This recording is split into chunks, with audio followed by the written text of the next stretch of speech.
प्यारे बच्चों, हिंदी की कक्षा में एक बार पुनः आप सभी का स्वागत करती हूँ। मैं माया, प्रवक्ता हिंदी, एडी राजकीय कन्या इंटर कॉलेज गोरखपुर। बच्चों, आज हम लोग ऐसे रचनाकार के विषय में और उनकी रचना को पढ़ेंगे जिन्होंने घोर श्रृंगारिक युग में भी वीर रस से युक्त काव्य का सृजन किया। जी हाँ बच्चों, आप लोग सही समझे हैं। आज हम लोग महाकवि भूषण और उनकी सर्जना, उनकी रचना शिवा शौर्य को पढ़ेंगे। बच्चों, इस अध्याय को हम लोग 2 भागों में पढ़ेंगे। आज प्रथम भाग में हम लोग शिवा शौर्य के 3 पदों को पढ़ेंगे और दूसरे भाग में शेष पदों को और साथ ही साथ छत्रसाल प्रशस्ति भी पढ़ेंगे। बच्चों, शीर्षक का सर्वप्रथम हम लोग अर्थ जान लेते हैं कि शिवा शौर्य का अर्थ क्या है। शिवा छत्रपति शिवाजी के लिए शब्द है और शौर्य का अर्थ है वीरता, पराक्रम, यश। अर्थात शिवा शौर्य में शिवाजी के वीरता का, पराक्रम का, उनके शौर्य का वर्णन महाकवि भूषण ने किया है। बच्चों, वीरता के भी 4 प्रकार हैं: युद्धवीर, दानवीर, धर्मवीर और दयावीर। और इन चारों प्रकार की वीरता छत्रपति शिवाजी में है। और बच्चों, महाकवि भूषण ने शिवाजी के इन चारों प्रकार की वीरता का वर्णन अपने काव्य में किया है। आइए अब हम कवि से परिचित होते हैं। बच्चों, आपको पता ही है कि महाकवि भूषण रीतिकाल के कवि हैं और रीतिकाल में श्रृंगार परक रचनाएं अधिक हुई। इसीलिए बच्चों, विश्वनाथ प्रसाद ने रीतिकाल को श्रृंगार काल कहा। परंतु बच्चों, भूषण रीतिकाल के श्रृंगार परक रचना से अलग होकर के राष्ट्रीयता की भावना से ओतप्रोत और देश प्रेम की भावना से ओतप्रोत काव्य का सृजन किया। बच्चों, आपकी रचना में राष्ट्रीयता की सशक्त अभिव्यक्ति हुई है। अत्याचार और अन्याय के विरुद्ध संघर्ष करने वाले छत्रपति शिवाजी और महाराज छत्रसाल के वीरता का वर्णन करना ही आपके काव्य का प्रमुख विषय है। बच्चों, महाकवि भूषण ही ऐसे रचनाकार हैं जिन्होंने युद्ध का और युद्धस्थल का, सेना का और शत्रु के सेना के हृदय में विद्यमान, हृदय में व्याप्त भय का सजीव चित्रण किया है। इसीलिए बच्चों, भूषण को वीर रस का श्रेष्ठ कवि भी कहा जाता है। आपका जन्म सन 1613 ईस्वी में माना जाता है और जन्म स्थान है उत्तर प्रदेश के कानपुर जिले में तिकवापुर गांव। आपके पिता पंडित रत्नाकर त्रिपाठी हैं और आपके भाई चिंतामणि त्रिपाठी और मतीराम हैं। ये दोनों लोग भी रीतिकाल के ही कवि हैं। आपको भूषण नाम उपाधि के रूप में मिला।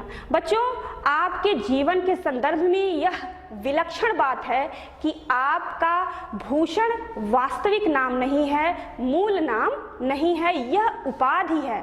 और यह उपाधि चित्रकूट के सोलंकी राजा रुद्र ने आपको दिया था और आपकी कविता से प्रभावित होकर के, और इसी नाम से आप प्रसिद्ध हो गए। और आपका मूल नाम क्या है, वास्तविक नाम क्या है, यह किसी को पता नहीं है। आप छत्रपति शिवाजी महाराज छत्रसाल के राज्याश्रित कवि हैं। रीतिकाल में बच्चों, कवि राजाओं के आश्रय में रह करके काव्य सर्जना करते थे और आप भी कई राजाओं के आश्रय में रह करके काव्य सर्जना किया। परंतु जब आप छत्रपति शिवाजी महाराज और महाराज छत्रसाल के आश्रय में गए तब वहीं रम गए, आपका हृदय वहीं लग गया और आप महाराज छत्रसाल और छत्रपति शिवाजी के वीरता का वर्णन करने लगे। इसीलिए आपने कहा भी है और लिखा भी है कि शिवा को सराहों के सराहों छत्रसाल को, अर्थात दोनों की वीरता का वर्णन आपने किया है। मृत्यु सन 1715 ईस्वी। बच्चों, अब हम चलते हैं आपके साहित्यिक योगदान की तरफ। आपकी रचनाएं हैं शिवराज भूषण, शिवा बावनी और छत्रसाल दशक। ये 3 महत्वपूर्ण रचना आपकी है। वर्ण विषय है शिवाजी एवं महाराज छत्रसाल के वीरता का वर्णन करना। हमने पहले भी बताया है कि आपके काव्य का प्रमुख विषय ही है महाराज छत्रसाल और शिवाजी के वीरता का वर्णन करना। बच्चों, आपके काव्य में वीर, भयानक, रौद्र और विभत्स रस देखने को मिलता है। आपने ब्रज भाषा का प्रयोग अपनी रचनाओं में किया है और साथ ही साथ अन्य भाषाओं के शब्दों का भी प्रयोग किया है। और इससे भी अलग बात यह है कि आपने गढ़ंत शब्दों का भी प्रयोग अपनी रचनाओं में किया है। गढ़ंत का अर्थ है कि अपने आप किसी शब्द को, भाव को व्यक्त करने के लिए रच देना, चाहे वह व्याकरण की दृष्टि से शुद्ध हो या अशुद्ध। साहित्य में बच्चों आपका विशिष्ट स्थान है। रीतिकालीन कवियों में भूषण का स्थान विशिष्ट है। इन्होंने घोर विलासिता के युग में वीरता, शौर्य एवं पराक्रम का वर्णन करके सुप्त राष्ट्रीय भावनाओं को जागृत किया और जनमानस में वीरता के भाव का संचार किया। बच्चों, आपने जिस राजा के वीरता का वर्णन किया है वह सबके हृदय में विराजमान है। आइए बच्चों, अब हम जानते हैं कि इस पाठ में विशेष बातें क्या हैं। इसमें शिवाजी के वीरता एवं यश का सजीव चित्रण किया गया है। दूसरी विशेषता यह है कि शिवाजी की चतुरंगणी सेना के उत्साह एवं ओजपूर्ण भाव का चित्रण किया गया है। बच्चों, इसकी भाषा है ब्रज, रस इसमें है वीर, भयानक, अद्भुत और विभत्स। छंद मनहरण कवित्व है और इसमें अलंकार, उपमा, अतिशयोक्ति, अनुप्रास और उत्प्रेक्षा आदि अलंकार देखने को मिलता है। गुण है ओज और शैली इसमें है मुक्तक। बच्चों, अब हम चलते हैं अपने मूल पाठ की तरफ। शिवा शौर्य का प्रथम पद है, जिसको मैं छंद विधान के अनुसार, छंद के लय, गति, तुक के अनुसार पढ़ती हूँ। साजी चतुरंग सैन अंग में उमंग धारी, सरजा शिवाजी जंग जीतन चलत हैं। भूषण भनत नाद बिहद नगारन के, नदी नद मद गैबरन के रलत है। एल फेल खैल भैल खलक में गैल गैल, गजन की ठैल पैल सैलूल सत है। तारा सो तरनी धूरी धारा में लगत जिमी, थारा पर पारा पारा वार यूं हलत है। थारा पर पारा पारा वार यूं हलत है। बच्चों, इस पद में कवि भूषण ने उस समय का चित्रण किया है जब शिवाजी अपनी चतुरंगणी सेना लेकर के युद्ध के लिए प्रस्थान कर रहे होते हैं। क्या बता रहे हैं हम इस पद के माध्यम से जानते हैं। साजी चतुरंग सैन अंग में उमंग धारी, सरजा शिवाजी जंग जीतन चलत हैं। यहाँ साजी का अर्थ है तैयार करना, युद्ध के लिए मन मस्तिष्क से तैयार करना। चतुरंग सेन का अर्थ है चतुरंगणी सेना, अर्थात रथ, पैदल, हाथी और घोड़ा, इन चारों प्रकार के सैनिकों को सजा धजा करके। अंग में उमंग धारी, प्रत्येक अंग में, शरीर में, मन में, मस्तिष्क में युद्ध के लिए उत्साह भर करके। सरजा शिवाजी, शिवाजी का सरजा उपाधि है। सरजा शिवाजी, जिनकी उपाधि सरजा है, वह युद्ध के लिए अपनी चतुरंगणी सेना को सजा धजा करके, तैयार करके, प्रत्येक अंग में, मन मस्तिष्क में युद्ध के लिए, विजय के लिए उत्साह भर करके युद्ध जीतने के लिए निकल पड़े हैं। भूषण भनत नाद बिहद नगारन के, नदी नद मद गैबरन के रलत है। भूषण भनत, भनत का अर्थ है कहना, नाद का अर्थ है ध्वनि और नगारन एक वाद्य यंत्र है।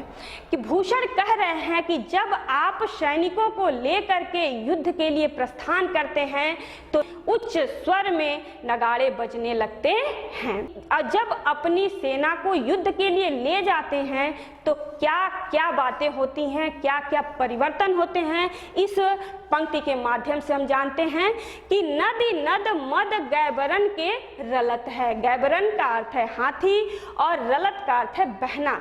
हाथी के कनपटी से मद तब निकलता है जब वह मदमत्त हो जाते हैं, अर्थात हाथी जो सैनिक है उसके कान से विशाल मात्रा में, अधिक मात्रा में मद बहने लगता है, क्योंकि वह भी युद्ध के लिए मत्त हो जाते हैं, इसलिए उनके कान से मद बहने लगता है और वह मद इतनी मात्रा में बहता है कि नदी और नाले की भांति प्रवाहित होने लगता है।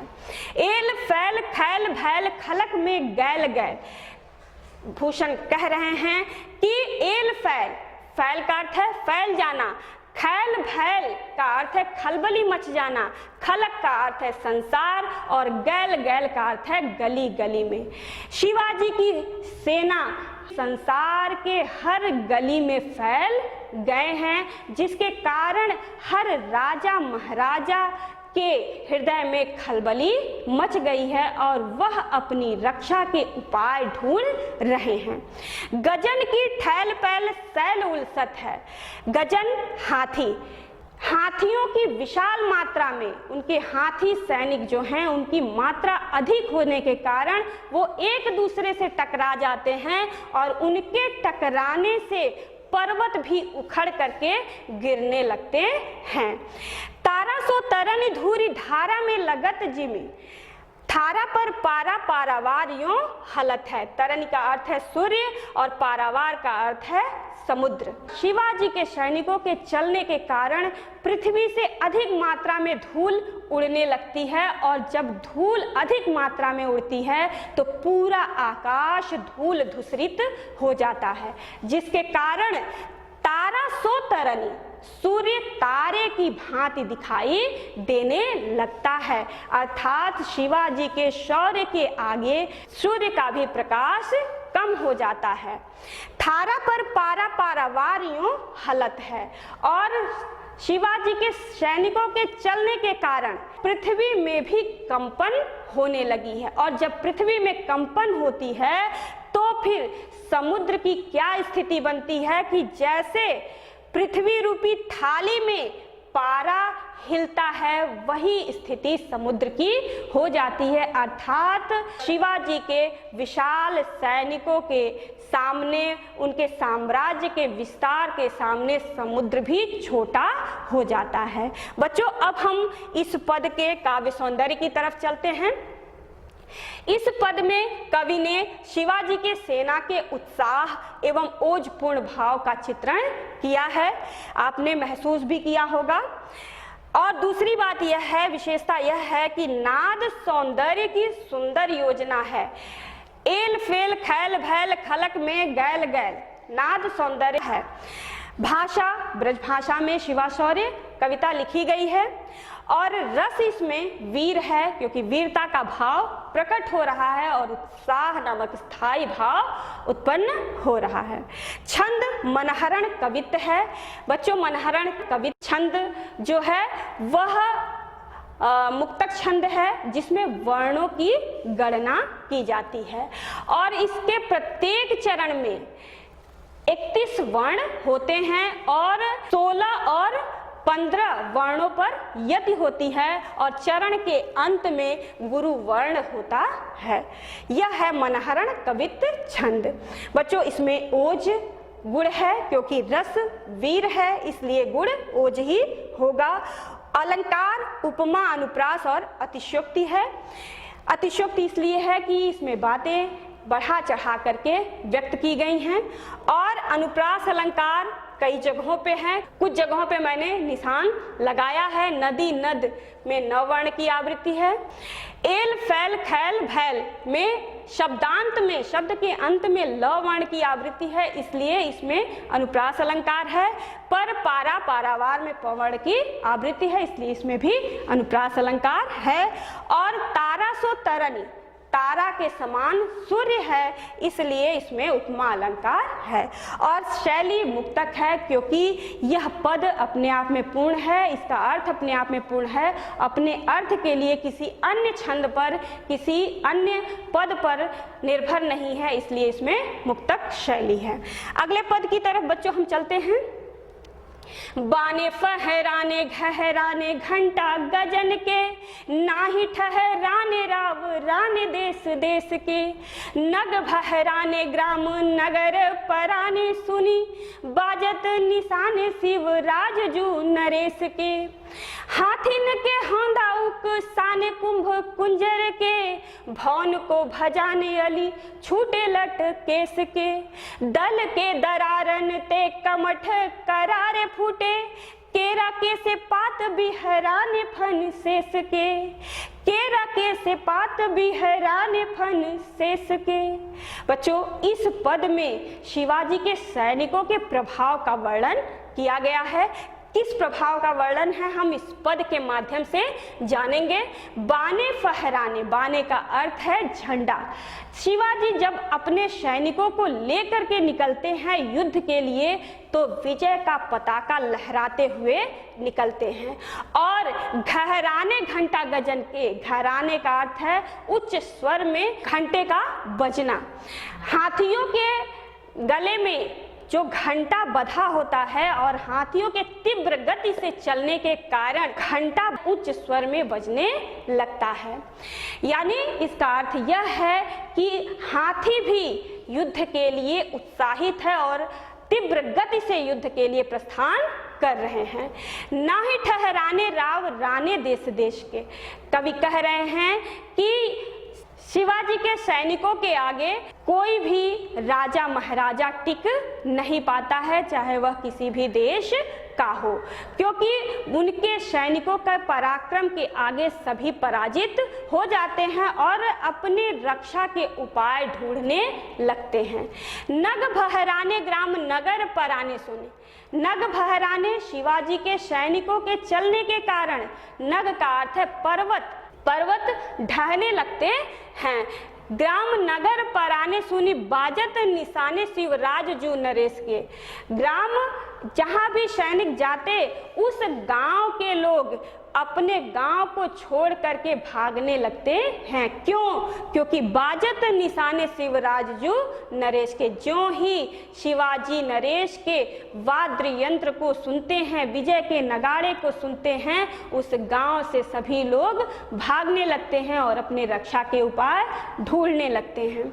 हाथी के हौंदा उपसाने कुंभ कुंजर के, कवि कह रहे हैं कि हाथियों के तीव्र गति से चलने के कारण उसके हौदा, हौदा का अर्थ है जहां बैठा जाता है, वह हौदा ढीला पड़ जाता है। कुंभ कुंजर के, कुंभ का अर्थ है कनपटी और कुंजर का अर्थ है हाथी। हाथियों के कनपटी से जो मद निकलते हैं उसका पान करने के लिए भौरे उनके कनपटी के पास बैठे रहते हैं, लेकिन जब तीव्र गति में हाथी चलने लगते हैं तो क्या होता है, भौन को भजाने, भौन का अर्थ है घर और भजाने का अर्थ है भाग जाते हैं, वह भौरे भी उड़ करके अपनी घर की तरफ भागने लगते हैं, क्योंकि उनके साथ उनका रह पाना संभव नहीं हो पाता है। छूटे लट केस के, और जब भौरे उड़ करके भागते हैं तो कैसा लगता है कि जैसे केश यानी बाल खुल गया हो और लटे बिखर गई हो, क्योंकि बाल का रंग भी काला और भौरे का रंग भी काला, यह समानता व्यक्त की गई है। दल के दरारन ते कमठ करारे फूटे। अब इसमें कवि कह रहे हैं कि सैनिकों के चलने के कारण, उनके धमक के कारण क्या होता है, जिस पर पृथ्वी टिकी हुई है, जिस कछुए की पीठ पर यह पूरी पृथ्वी टिकी हुई है, उस कछुए की कठोर पीठ भी फूट जाती है, अर्थात उनके सैनिकों के आगे किसी का भी बल कार्य नहीं करता, सभी उनसे पराजित ही होते हैं। केरा के से पात बिहराने फन शेष के, कवि कह रहे हैं कि सैनिकों के धमक के कारण जिस शेषनाग पर, जिस 100 फनों वाले शेषनाग पर पृथ्वी टिकी हुई है, वह भी केला के पत्ते के समान आसानी से फटे जा रहे हैं। जिस प्रकार से केला का पत्ता आसानी से फट जाता है, वैसे 100 फन वाले शेषनाग के फन भी फटे जा रहे हैं। अर्थात शिवाजी की सेना के आगे किसी का भी टिकना संभव नहीं है। बच्चों, अब हम इस पद के काव्य सौंदर्य को जान लेते हैं। इस पद में शिवाजी के सेना के कारण उत्पन्न आतंक का प्रभावपूर्ण वर्णन किया गया है। इसमें भी नाद सौंदर्य की सुंदर योजना सर्वत्र विद्यमान है। इसमें अनुप्रास अलंकार, अतिशयोक्ति अलंकार और उपमा अलंकार है। अतिशयोक्ति अलंकार पूरे पद में है। अनुप्रास अलंकार केरा के में है, कमठ करारे और कुंभ कुंजर कवर्ण की आवृत्ति है, इसलिए अनुप्रास अलंकार है। और अतिशयोक्ति अलंकार इसलिए है क्योंकि इसमें भी बातों को बढ़ा चढ़ा करके व्यक्त किया गया है।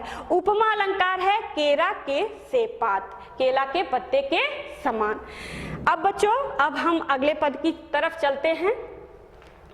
इंद्र निज हेरत फिरत गज इंद्र अरु, इंद्र को अनुज हेरे दुग्धम दिस को, भूषण भनत सुर सरिता को हंस हेरे, विधि हेरे हंस को चकोर रजनीश को, साहित्य ने सर जायो करनी करी है तवे, हो तो है अचंभो देव कोटियों 33 को, पावत न हेरे तेरे जस में हिरानी निज, गिरी को गिरीश हेरे गिरिजा गिरीश को। बच्चों, इस पद में शिवाजी के यश का वर्णन किया गया है और यश का रंग सफेद माना जाता है। और इस सफेद रंग में जितने भी सफेद वस्तुएं हैं, परलोक की वस्तुएं हैं और इस लोक की वस्तुएं हैं, उस यश के सफेद रंग में कहीं खो गए हैं। और कौन कौन ढूंढ रहा है उन वस्तुओं को, इस पद के माध्यम से हम जानते हैं। इंद्र निज हेरत फिरत गज इंद्र अरु, इंद्र अपने एरावत हाथी को ढूंढ रहे हैं। एरावत हाथी का रंग भी सफेद है, वह भी शिवाजी के यश के रंग में कहीं खो गया है और उसे इंद्र खोज रहे हैं। इंद्र को अनुज हेरे दुग्धम दिस को, इंद्र के अनुज भाई अर्थात विष्णु भगवान, दुग्धम दिस का अर्थ है दूध का सागर अर्थात क्षीर सागर को ढूंढ रहे हैं। अर्थात विष्णु भगवान क्षीर सागर को ढूंढ रहे हैं। भूषण भनत सुर सरिता को हंस हेरे, भूषण कह रहे हैं कि मान सरोवर को हंस ढूंढ रहे हैं और विधि हेरे हंस को, ब्रह्मा अपने वाहन हंस को ढूंढ रहे हैं और चकोर रजनीश को और चकोर चंद्रमा को ढूंढ रहे हैं। यह सभी सफेद वस्तुएं कहीं खो गई हैं। साहित्य ने सर्जायो करनी करी है तैवें, शाह जी के पुत्र शिवाजी के करनी का वर्णन कवि कह रहे हैं मैं कहाँ तक करूं। वह इस प्रकार का कार्य किए हैं, इतने विलक्षण कार्य किए हैं कि होत है अचंभो देव कोटियों 33 को, 33 करोड़ देवता भी उनके कार्य को देख करके आश्चर्यचकित हो गए हैं। पावत नहेरे तेरे जस में हिरानी निज, भूषण कह रहे हैं कि जस तेरे जस में हिरानी निज, आपके यश में जितनी भी वस्तुएं खो गई हैं उन सभी वस्तुओं को खोज रहे हैं, लेकिन पावत ना किसी को वह प्राप्त नहीं हो रहा है। गिरी को गिरी से हेरे, गिरी कैलाश पर्वत जो बर्फ से ढकी हुई है उसे शंकर भगवान ढूंढ रहे हैं और गिरिजा गिरीश को, और पार्वती जी स्वयं शंकर भगवान को ढूंढ रही हैं। बच्चों, अब हम इस पद के काव्य सौंदर्य को जानते हैं। इसमें यश का रंग सफेद होता है, यह मैंने पहले भी बताया है। अतः कवि भूषण ने शिवाजी के उज्जवल एवं श्वेत यश में अनेक वस्तुओं को समाहित कर दिया है। रस अद्भुत है और इसमें अलंकार, अतिशयोक्ति और अनुप्रास है। अब बच्चों, आज के हम अभ्यास कार्य की तरफ चलते हैं। यह संबंधित पद है और पद से ही संबंधित 5 प्रश्न हैं। इन्हीं 5 प्रश्नों का उत्तर आपको करना है और इसी तरह के प्रश्न पत्र में आपके प्रश्न पूछे जाते हैं। पहला प्रश्न इसमें यह है कि प्रस्तुत पद्यांश का संदर्भ लिखिए। दूसरा प्रश्न है रेखांकित अंश की व्याख्या कीजिए। रेखांकित अंश यह है, इसकी व्याख्या आपको करनी है। तीसरा प्रश्न है चतुरंगिणी सेना से क्या अभिप्राय है। चौथा प्रश्न है प्रस्तुत पद्यांश में कवि ने किस समय का वर्णन किया है। और पांचवा प्रश्न है प्रस्तुत पद्यांश में कौन सा अलंकार है। दूसरे प्रकार का प्रश्न यह है बच्चों कि कवि भूषण के जीवन परिचय पर संक्षिप्त प्रकाश डालते हुए उनके कृतियों का उल्लेख कीजिए। इस प्रकार बच्चों हम लोगों ने महाकवि भूषण के शिवा शौर्य के 3 पदों को पढ़ा, जिसमें शिवाजी के सैनिकों के प्रभाव का वर्णन किया गया है और शिवाजी के यश का वर्णन किया गया है। अब अगले भाग में हम पुनः मिलेंगे, तब तक के लिए धन्यवाद, खुश रहिए।